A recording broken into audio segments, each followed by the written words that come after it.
안녕하세요. 수요일 건강 강의 저는 조효라고요. 우리가 지난주에 건강 강의에서 고혈압하고 당뇨에 대해서 이야기를 하다 보니까 이 인슐린 호르몬에 대한 이야기가 나왔어요. 우리가 보통 당뇨하면 인슐린, 그리고 이 인슐린 호르몬이 췌장에서 나온다라는 건 이제 소비자분들도 거의 다 알고 계시죠. 그런데 제가 지난 시간에 이 인슐린 호르몬이 만병의 근원이다 이런 말을 했는데요. 췌장에서 분비되는 호르몬 우리가 조금 알아보는 시간을 가지고요. 살은 다 염증이다 또 이런 내용도 있었잖아요. 이 호르몬하고 이 다이어트하고도 아주 깊은 연관성이 있거든요. 요즘에는 뭐 여성분들뿐만 아니라 남녀노소 누구나 다이어트에 대한 관심이 많은데 그 부분에 대해서 한번 다뤄보도록 하겠습니다.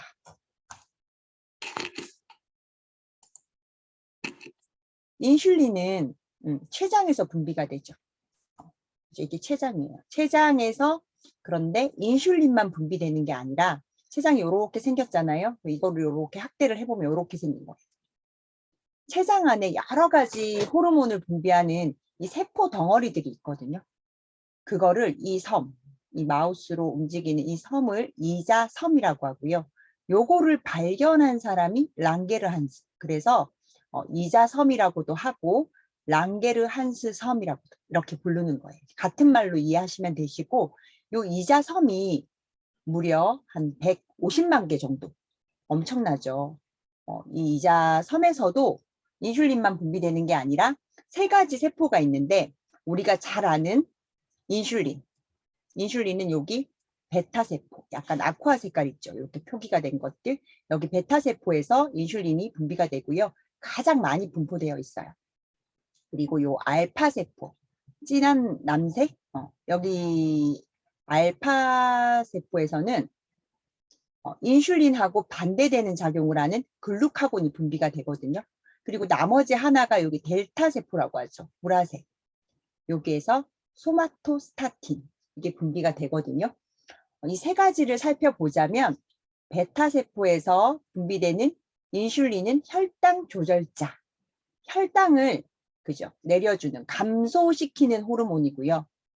우리 인체에서 분비되는 호르몬 중에서는 혈당을 낮추는 유일한 호르몬이 바로 인슐린이거든요.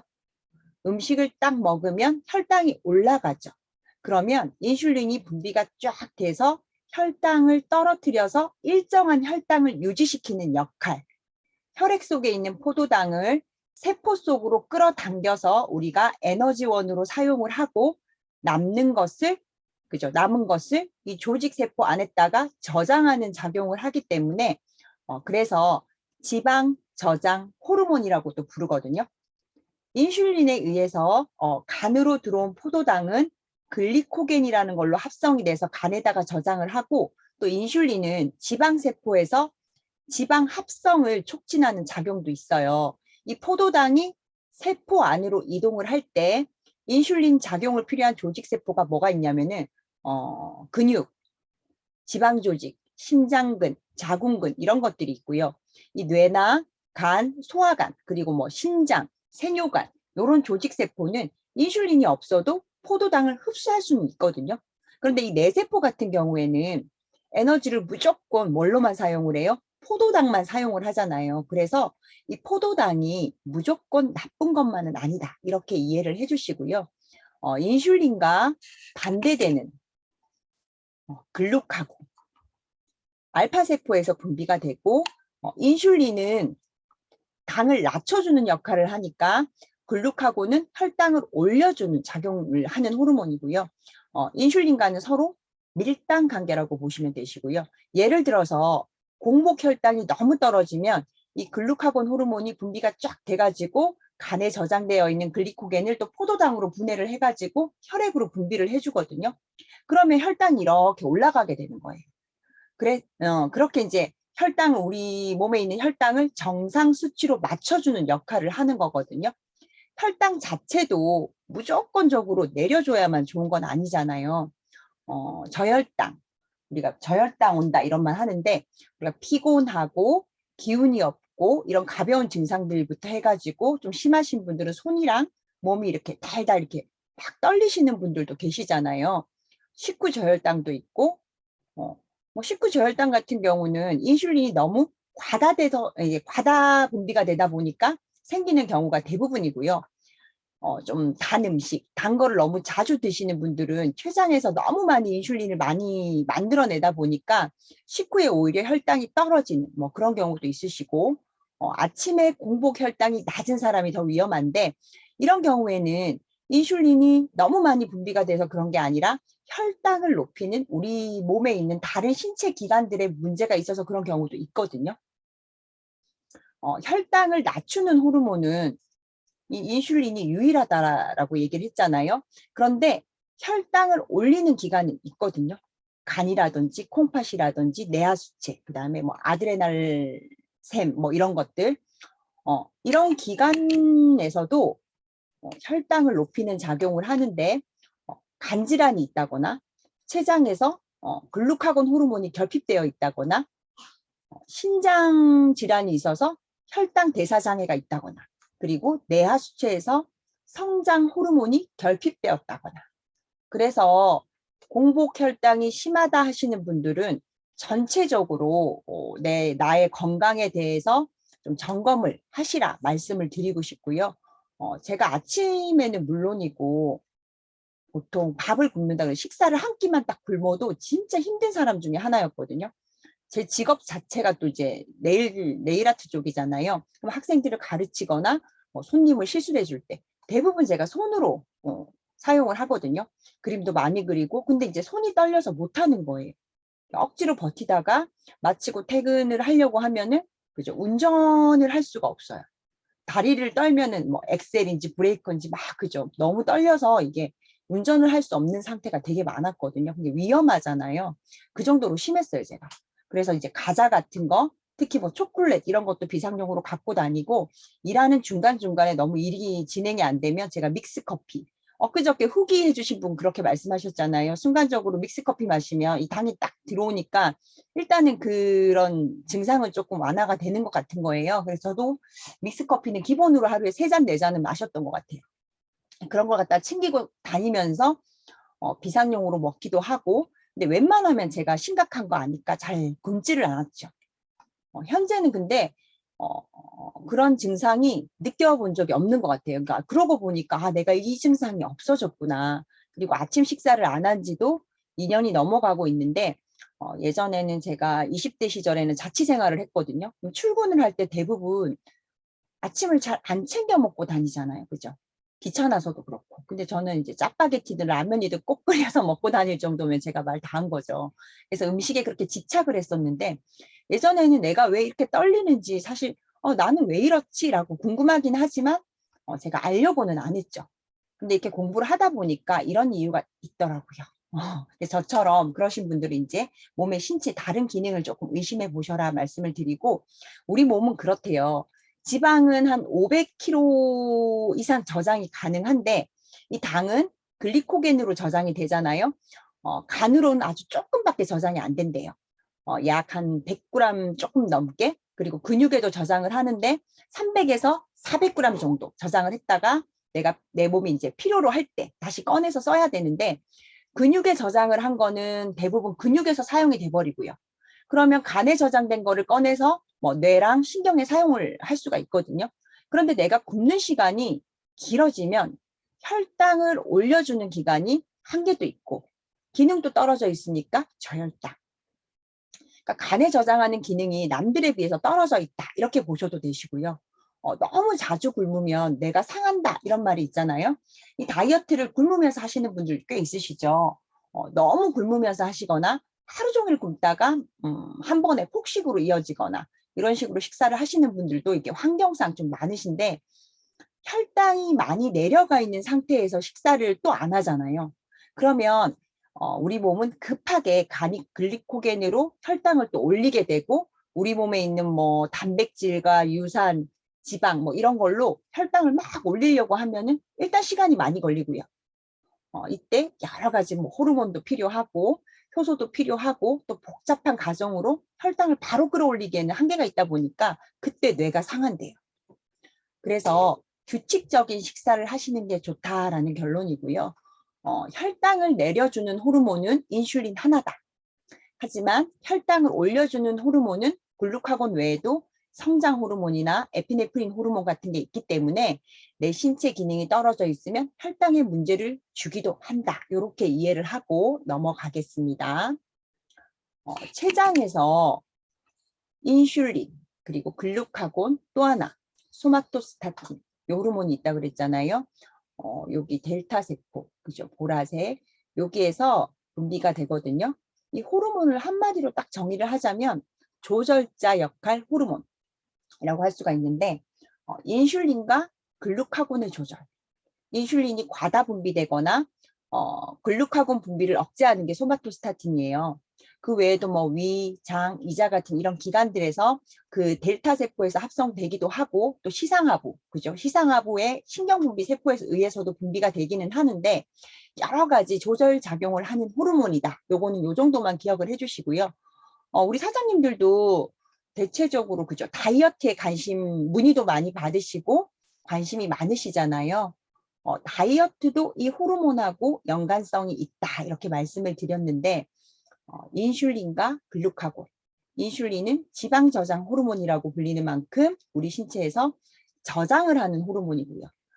예를 들면은 우리가 음식을 정해진 시간에 먹지 않더라도 음식이 안 들어와도 글리코겐 형태로 합성을 해가지고 탄수화물을 저장하기도 하고요.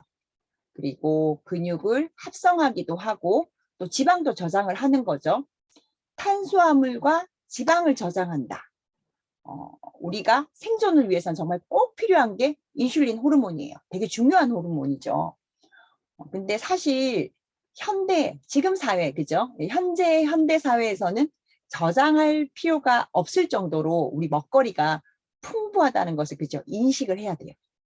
우리는 대부분 이제 이런 환경이다 보니까 당연하다라고 생각을 하시겠지만, 제가 아주 어린 시절만 해도 밥은 먹고 살았지만 간식은 사실 풍부하지가 않았었고요. 그 거지라고 해야 되나? 요즘에는 그죠? 많지는 않잖아요. 요즘에는 거지라는 말도 안 쓰는데, 제가 어릴 때는 막 머리 다 이렇게 엉겨가지고 수세미처럼 막 엉겨가지고 냄새도 엄청 나는 그런 분들이 밥 좀 달라고 집에 많이 왔었거든요. 그럼 저희 친정 엄마가 진짜 하얀 그 쌀밥이랑 반찬이랑 이렇게 그분들이 들고 다니는 그릇이 있어요. 또 씻지도 않은 그런 그릇들을 갖고 다녀요. 그러면은 이제 그죠? 막 거기다 그냥 이렇게 드리면은 저 마루 끝에 앉아가지고 막 먹고 가시고 그랬거든요. 어릴 때는 무섭기도 하고 되게 싫었는데 제가 초등학교 6학년 때쯤부터 그때가 88 올림픽 때였을 거예요. 나라 차원에서도 정리를 하고 뭐 그래서인지는 모르겠는데 그런 분들이 집에 오는 걸 딱 끊어진 그죠? 못 본 것 같아요. 그러면서 우리나라가 엄청나게 발전을 했죠. 정말 빠르게 발전을 하면서 사실 좀 가난하다라고 해가지고 밥을 못 먹는 경우는 흔하지 않다 보니까 사실 이제 나이대가 좀 어리신 분들은 공감도 안 되시는 분들도 계실 텐데 여하튼 과거에는 정말 생존을 위한 저장 능력이 있는 필수 호르몬이 인슐린이었다. 이렇게 생각을 해주셔도 되시고요. 이 생존의 인슐린이 현대 사회에는 어떻게 작용을 해요? 너무 다양한 먹거리 그리고 외식 문화 먹고 싶지 않아도 흔하다 보니까 그냥 먹게 되잖아요. 삼시세끼 시간 맞춰서 먹고 또 후식도 먹고 간식도 먹고 또 늦게 끝났으니까 보상심리에 또 야식도 먹고 안 그런가요? 저는 진짜 야식 많이 먹었거든요. 인슐린이 뭐다? 탄수화물과 지방을 저장한다. 당뇨에도 1형이 있고 2형이 있다라고 했잖아요. 1형은 인슐린이 절대적으로 부족한 상태에서 오는데 그러다 보니까 사실 살찐 사람을 찾기가 힘들죠. 왜? 저장이 안 되니까. 인슐린 분비가 안 되다 보니까 혈액 속에서 포도당이 남아서 혈액이 탁하고 끈적하고 끈끈해지고 그러다 보니까 여러 가지 질환을 가져오게 되잖아요. 그래서 인슐린 주사로 치료를 하거든요. 1형은. 인슐린을 안 넣어주면 정말 바짝바짝 말라가는 병이에요. 이 인슐린은 정말 없어도 건강에는 치명적인 중요한 호르몬인 건 맞아요. 뭐든 그죠. 글루카곤이든 인슐린이든 적당하게 균형을 이루면 문제가 없다라는 취지에서 제가 말씀을 드렸고요. 자, 그러면은 이 다이어트하고 인슐린 호르몬하고 어떤 연관이 있는지 조금 감이 오시죠? 인슐린은 지방과 탄수화물을 저장한다. 우리가 살이 찌는 이유는 인슐린 분비가 너무 많기 때문이라는 거예요. 우리가 지금 당장 필요한 에너지만 딱딱 섭취를 하는 게 아니잖아요.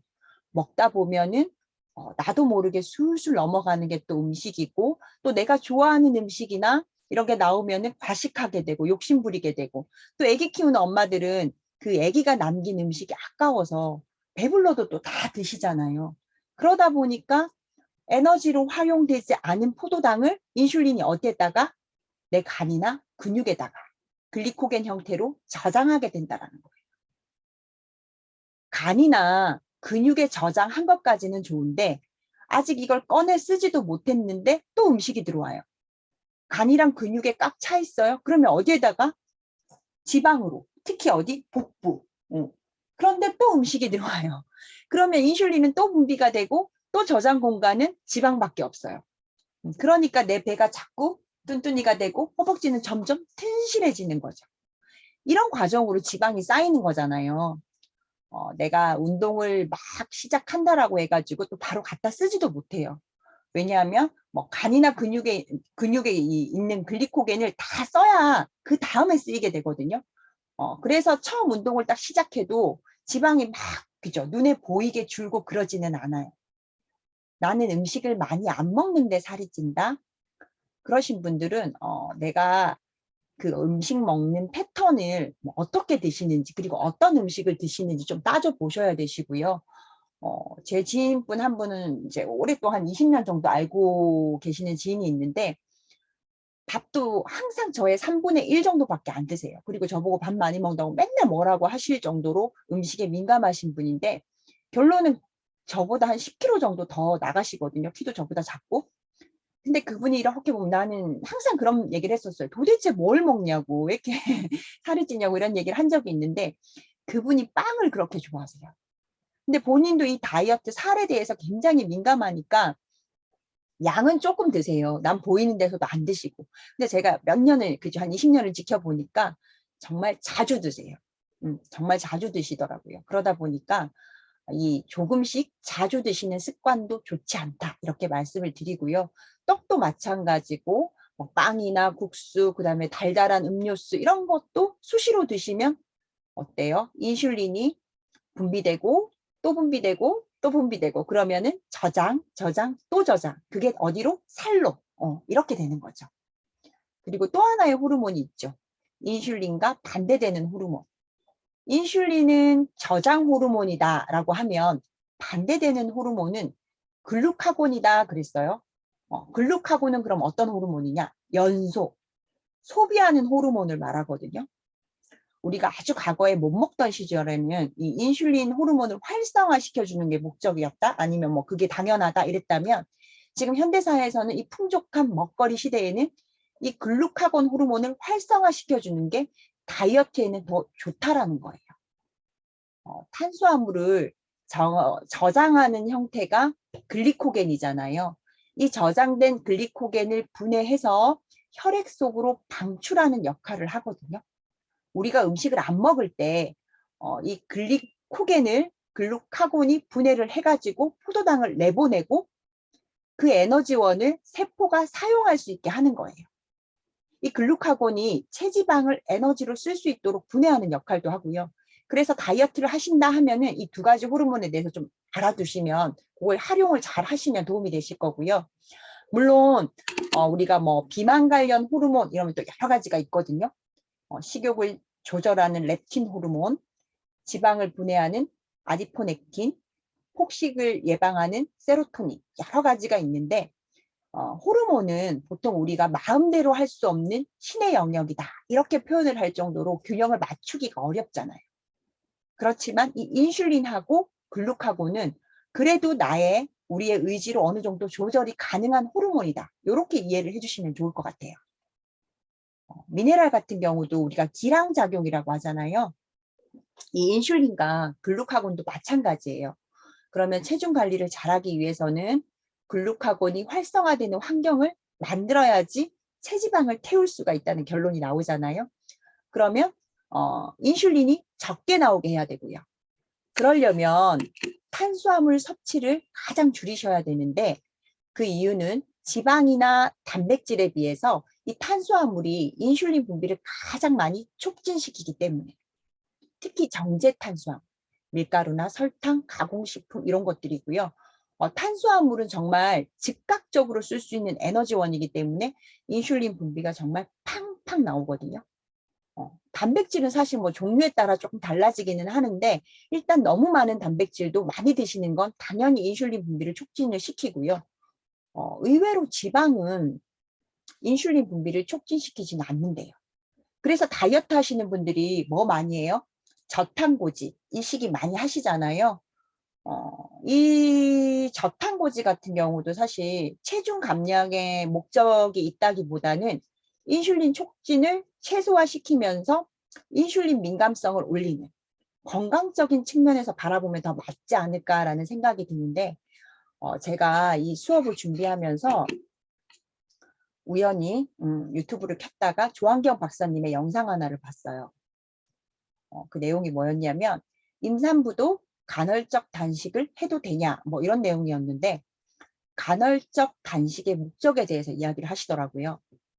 그 목적이 인슐린 저항성에 빠진 세포를 쉬게 하고 지친 간을 쉬게 하는 게 목적인데 꼭 다이어트가 아니더라도 평소에 많이 먹는다, 자주 먹는다, 단순당 섭취가 많다, 가공식품도 즐긴다 이런 사람이라면 인슐린 저항이나 지방간을 사실 피해갈 수가 없잖아요.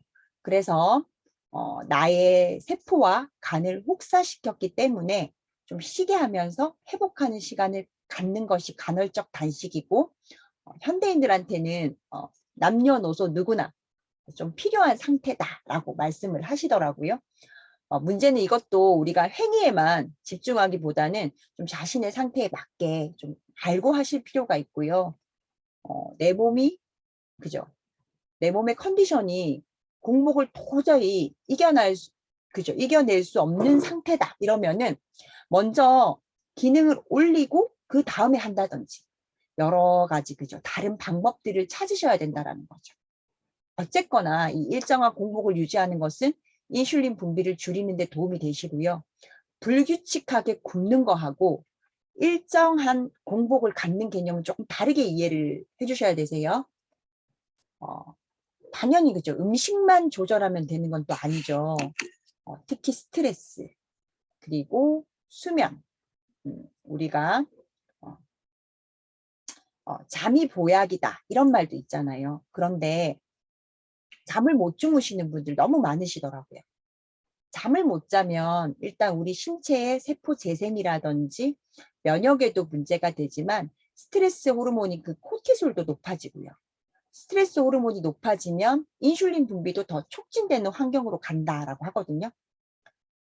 솔직히 우리가 일을 하고 사회생활을 하면서 스트레스를 안 받을 수야 없죠. 하지만 최소화할 수 있도록 적당한 운동이라든지 명상이라든지 이런 노력들을 하실 필요가 있겠고요. 또 이런 인슐린을 최소화하는 환경을 위해서는 앞에서 말씀드린 것처럼 일정한 공복을 유지하는 거예요. 일단 음식을 안 먹으니까 인슐린이 분비가 안 되잖아요. 그러면 아까 말씀드린 것처럼 글리코겐을 분해해서 에너지로 쓰게 되고 공복이 길수록 글리코겐이 더 쓰이게 되겠죠. 그런 다음에 음식이 들어가면 어디로 저장이 될까요? 다 써버렸으니까 지방이 아니라 간이나 근육. 맞죠? 간은요. 약 하루 정도? 24시간 정도 에너지를 공급할 수 있는 양, 그 정도의 글리코겐을 저장을 할 수 있대요. 그러니까 공복을 유지하면 간에 저장된 글리코겐은 다 갖다 쓰고 지방에 있는 것을 가져다가 에너지로 쓰게 되니까 체지방 연소가 그때부터 시작이 되신다고 보시면 되세요. 자, 그러면 일단 우리가 살을 빼려면 체중을 감량하려면 안 먹으면 빠져요. 그런데 굶기만 해서 빼게 되면요. 다시 찌는 데는 사실 하루, 이틀, 길면 정말 길면 일주일 정도인데 우리가 원하는 거는 건강한 다이어트를 원하는 거잖아요. 어쨌거나 우리 몸의 전반적인 대사 활동이 잘 되면은 영양소는 흡수를 할 것이고 독소는 배출을 해야 되잖아요. 유독 굶는 게 좀 힘들어 하시는 분들 계시죠. 그런 분들은 간 저장 능력이 떨어져 있을 수 있다 이렇게 말씀을 드렸잖아요. 그러면 어때요? 간 기능을 올려야겠죠. 그래서 또 PM 3종. 사실 PM은 기초 3종을 벗어날 수가 없어요. 제가 해보니까. 간혹 이제 무릎에 소리가 난다, 관절이 약하다 이러니까 니네도 그 MSM 갤링핀 있던데 좋다던데 그것만 먹어볼게 이러시는 분도 계시고 콜라겐만 먹으면 효과 없어? 이렇게도 물어보시는데 물론 효과가 없지는 않으신 것 같아요. 효과는 있으시죠. 하지만 기초 영양소가 충분하지 않은 상태에서 기능성이 들어가잖아요. 그러면 우리 몸에서는 우선적으로 내 몸에서 가장 영양소를 많이 필요로 하는 장기, 큰 장기들 있죠. 이런 장기로 급한 데부터 뭐 심장, 간 이런 장기 그런 쪽으로 이제 우선적으로 보내서 사용을 해버리거든요. 그래서 이 기초 영양소가 베이스로 먼저 들어가 주는 게 훨씬 좋은 결과를 가지고 온다라는 거죠. 일단 뭐 파워 칵테일, 리스토레이트, 액티바이즈 요 3종에 항상 말씀드리지만 65가지 영양소 정말 찾아보기 힘든 조합의 식품이고요. 오늘의 주인공 인슐린 호르몬 이 환경을 잘 만들어 주려면 식이섬유가 좀 뿔른 성질을 갖고 있잖아요. 포만감도 주지만 그 식이섬유가 하는 역할이 혈당도 서서히 올리는 역할을 해가지고 인슐린이 한꺼번에 나오는 걸 막아주는 역할도 하거든요. 이 파워 칵테일에 그죠? 식이섬유가 수용성, 불용성 해서 10가지가 들어있고요. 그럼 간에 도움이 되는 영양소는 많이 말씀하시는 게 일반적으로 글루타치온. 제가 지난번 시간에도 글루타치온 생성을 위한 환경을 만들어주는 게 체산이라고 한 말 기억하실지는 모르겠는데 어쨌거나 이 글루타치온은 알약 타입의 시중 제품들은 거의 흡수되는 게 없다라고 보시면 되고요. 글루타치온 활성화는 우리가 알고 있는 아미노산, 뭐 시스테인, 글리신 이런 거, 그리고 셀레늄, 비타민 B군 이런 게 도움이 되실 거고요. 간은 우리 몸의 화학 공장이라고 불릴 만큼 정말 하는 일이 많잖아요. 그 중에서도 기본적으로 해독하고 수용화하는 과정에 필요한 비타민이나 무기질은 필수고요. 이런 대사를 잘 하고 나면 대사산물, 활성산소 이런 것들이 무조건 발생을 하죠. 이때 뭐가 필요해요? 황산화 영양소, 파이토케미칼 많이 들어보셨죠? 식물 영양소라고도 하고요. 색깔 푸드, 파워 칵테일에 이렇게 많은 항산화 영양소가 32가지나 함유되어 있거든요. 생강, 마늘, 양파, 브로콜리, 비트, 아세로라, 토마토, 베리류, 강황. 제가 다 그죠. 나열하기도 힘들 만큼. 근데 우리가 매일 아무리 잘 챙겨 먹는다라고 해도 이 수십 가지를 다 손질해서 매일매일 먹을 수가 있다 없다? 없죠. 힘들어요. 또 이런 항산화 영양소를 잘 활성화시켜주는 게 무기질, 그리고 인슐린이 잘 분비되고 이동하고 결합하는 데 필요한 게 또 미네랄이라고 했었죠. 리스토레이트. 그래서 두 개는 항상 세트예요. 가끔 파워만 행사하지 않냐, 리스토레이트만 행사하지 않냐, 왜 그러냐 이렇게 물어보시는데 세트예요. 짝꿍이에요. 항상. 그리고 간도 혈류가 잘 돌아야 되잖아요. 동맥경화가 일어나지 않도록 그리고 호모시스테인을 낮춰주는 B6, B9, B12, 피리독신, 엽산, 코발라민. 간 건강에는 비타민 B군 필수라고 이야기를 하거든요. 이 이유라고 보시면 되세요. PM은 그러면 간에 무리를 주지 않냐 또 이렇게도 물어보시는데 PM은 담즙의 도움 없이 흡수하는 기술력으로 만들어졌기 때문에 간 사용을 최소화하고요. 어쨌거나 이 간도 영양소가 있어야만 제 기능을 그죠 유지하고 회복할 수가 있습니다. 간은 사실 무엇을 먹을 건가 보다는 무엇을 먹지 말아야 되나 이 문제를 더 고민해야 되는 장기라고 봐야 되고요. PM이 정말 많은 도움을 주기는 하지만 피해야 되는 안 좋은 음식들을 습관적으로 좀 피하는 노력은 하시는 게 맞다고 생각을 합니다. 여기서 잠깐 제가 12월 말인가요? 이 파워 칵테일하고 리스토레이트하고 액티바이즈 모두 리뉴얼돼서 제품이 배송되고 있는데 이 영양 성분들이 아시아 지역으로 해서 성분 배합이 그죠? 조금씩 바뀌었어요. 이 글로벌 회사가 이렇게 따로 제품을 만든다라는 거는 한국의 영향력이 그만큼 커졌다 이렇게 생각을 하셔도 되시고요. 이 PM은 성분 배합 기술력을 가지고 있는 만큼 또 우리 한국 사람한테 맞게끔 성분을 다시 배합한 것이지 성분을 뺀 게 아니라는 말씀을 드리고요.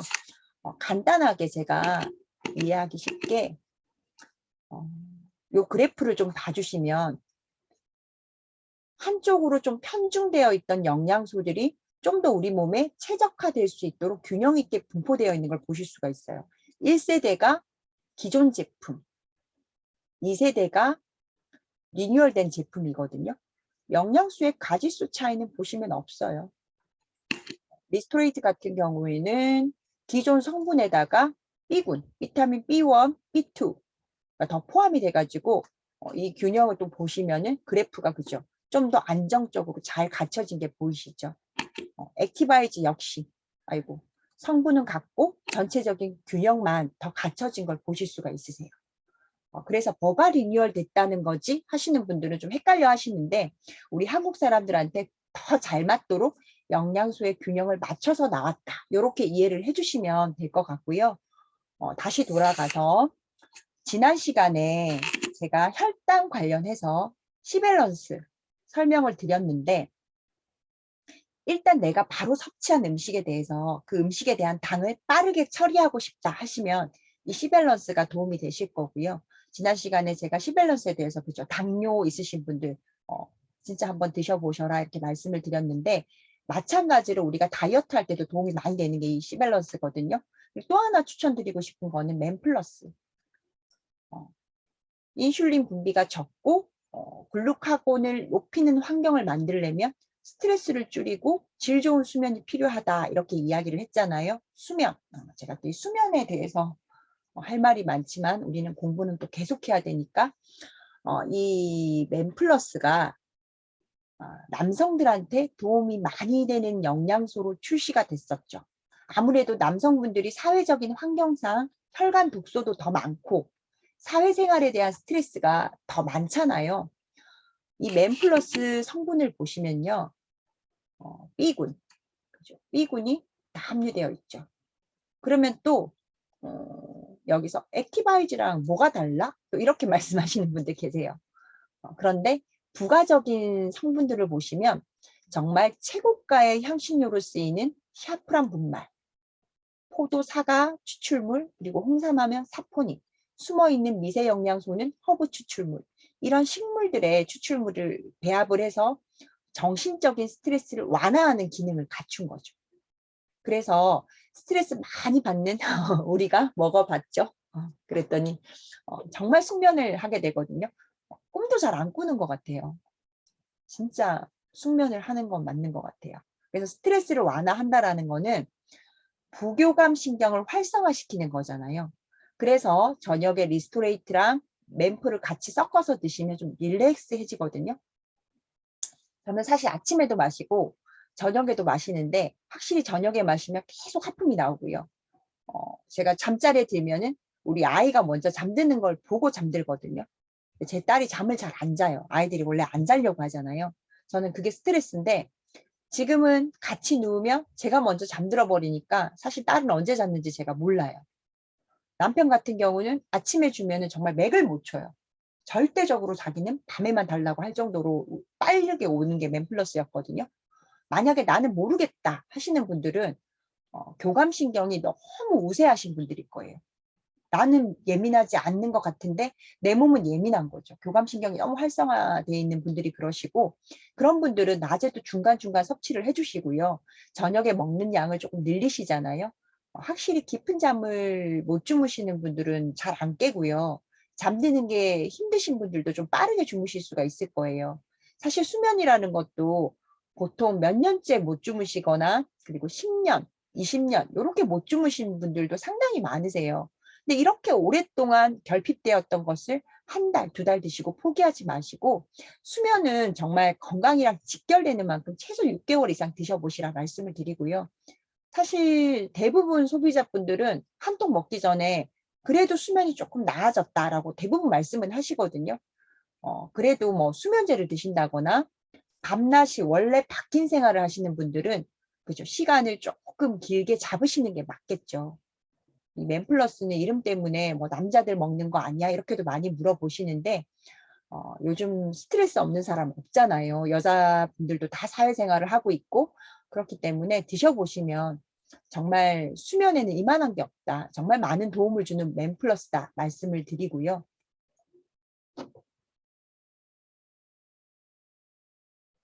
정리를 하자면 인슐린 수치가 높으면 글루카곤 수치가 낮고 글루카곤 수치가 높으면 인슐린 수치가 낮아진다. 우리 한국 사람들은요, 이 서양인에 비해서 인슐린 기능이 원래 선천적으로 좀 떨어져 있대요. 이게 무슨 얘기냐면 인슐린이 췌장의 이자섬 베타세포에서 분비가 되잖아요. 이 베타세포의 크기가 서양인에 비해서 엄청 작으대요. 작은 만큼 인슐린의 양도 적다라는 의미로 해석을 할 수가 있겠고요. 우리나라가 이 음식들이 어때요? 서구 음식으로 바뀌어가면서 인슐린 저항성이 굉장히 많이 생겨나고 있잖아요. 같은 서구 음식을 먹더라도 서양인과 동양인의 태생적인 문제가 있기 때문에 인슐린에 대한 수명이 점점 단축되고 있다. 그렇기 때문에 우리는 관리를 해야 됩니다. 이 인슐린을 노년까지 잘 분배해서 사용을 하려면 언제부터? 20대부터 관리를 하는 게 맞대요. 배가 좀 나왔다? 100% 인슐린 저항성. 허리둘레는 무조건 줄이셔야 되고요. 기본적으로 음식을 먹을 때도 혈당 지수가 좀 낮은 음식을 섭취하는 습관을 들이시고 그리고 중간중간 간식 안 먹기, 공복 유지하기 이런 습관을 조금씩 개선해 나간다면 내 몸의 신진대사를 그리고 도와줄 그죠, 질 좋은 영양소를 넣어준다면 다이어트도 건강하면서 좀 쉽게 하실 수가 있다는 거죠. 내가 요요가 오기를 원하지 않는데 식습관은 바꾸고 싶지 않아. 그러면은 그죠, 줄였다가 다시 늘어나고 그거는 계속 반복되는 거죠. 다이어트 하시는 분들 주변에 보시면 평생 다이어트라고 하잖아요. 몇 달 안 보면 빠졌다가 또 몇 달 운동하고 굶고 이러면 또 그죠, 빠졌다가 쪘다가 이걸 반복하시거든요. 근데 내가 식생활 습관을 좀 관리를 하시면 요요 없이 관리를 하실 수 있어요. 그냥 단순히 PM 기초 3종만 꾸준히 먹었는데 뱃살이 빠진다는 분들도 제가 많이 보거든요. 그 파워의 식이섬유나 미네랄 리스토레이트 이런 게 여러 가지 불순물들을 흡착을 해갖고 배출해내는 역할을 하다 보니까 기본적으로는 빠지는 게 맞거든요. 그런데 간혹 10명 중에 한 분 정도 살이 찐다라고도 하시죠. 이 영양소들이 들어가서 소장의 흡수 기능을 올려주다 보니까 밥맛이 좋아지시는 분들도 계세요. 이때 나는 살찌는 게 정말 싫다 이러신 분들은 밥맛이 좋아진 만큼 드시면 안 되겠죠. 인위적으로. 일단은 당기는 대로 다 드시면 찔 수밖에 없죠. 나한테 에너지로 쓰이는 것 이상 먹는데 어떻게 빠지겠어요. 그리고 무조건 PM만 먹고 음식을 과하게 드시는 분들도 안 되시고요. 또 하나 체중이 100kg 이상 나가시는 분들이 그 100kg 이상 나가시는 분들의 정량이 한 포, 두 포, 세 스푼이 아니다라는 거죠. 체중에 비례해서 섭취를 해줘야 효과를 보실 수가 있고요. 개인의 영양소 부족 상태라든지 컨디션에 맞춰서 드셔야 되고요. 너무 오랫동안 가지고 있던 증상들에 대해서 급하게 판단을 하지 않으셨으면 좋겠다는 생각을 하거든요. 아프신 분들을 좀 뵙다 보면은 본인이 힘들다 보니까 하나에 올인을 못 하세요. 저기서 흑염소가 좋다더라 이러면 나도 흑염소 한 마리 해 먹을까? 양파즙, 호박즙 그리고 뭐 여러 가지 뭐 유기농으로 재배했다 이러면서 그죠? 식물의 즙들. 그러면 이것도 안 되네. 한약도 한번 먹어볼까? 이렇게 두 달, 세 달 계속 바꿔가면서 드시는 거는 별로 추천을 안 드려요. 지난 시간에 제가 세포 주기에 대해서 설명을 드렸잖아요. 우리가 영양소를 섭취하는 이유는 새로 만들어지는 세포는 건강하게 만들고요. 노화되고 죽은 세포는 내보내기 위해서 먹는 거잖아요. 필수 영양소라 함은 생명 유지를 위해서 꼭 필요한 영양소. 외부에서 공급을 받아야 하는데 부족하면 신진대사를 방해하니까 기능이 떨어지고 또 질병을 불러오게 되잖아요. 필수 영양소가 아닌 미량 영양소, 주로 미네랄 같은 걸 말하는데 이런 영양소도 하는 역할이 다 다르고 중요한 거는 이 필수 영양소를 움직이는 힘은 여기서 나오거든요. 조환경 박사님이 영상에서 그런 말을 하시더라고요. 종합 비타민에 마그네슘이 들어있는데 마그네슘 또 따로 먹어도 되나요? 누가 이렇게 질문을 하셨대요. 근데 이 조환경 박사님이 대답하시기를 시금치가 들어있는 샐러드를 먹었는데 시금치 나물 더 먹어도 되나요? 라는 뜻과 같으대요. 우리 사람들 어떻게 생각하세요?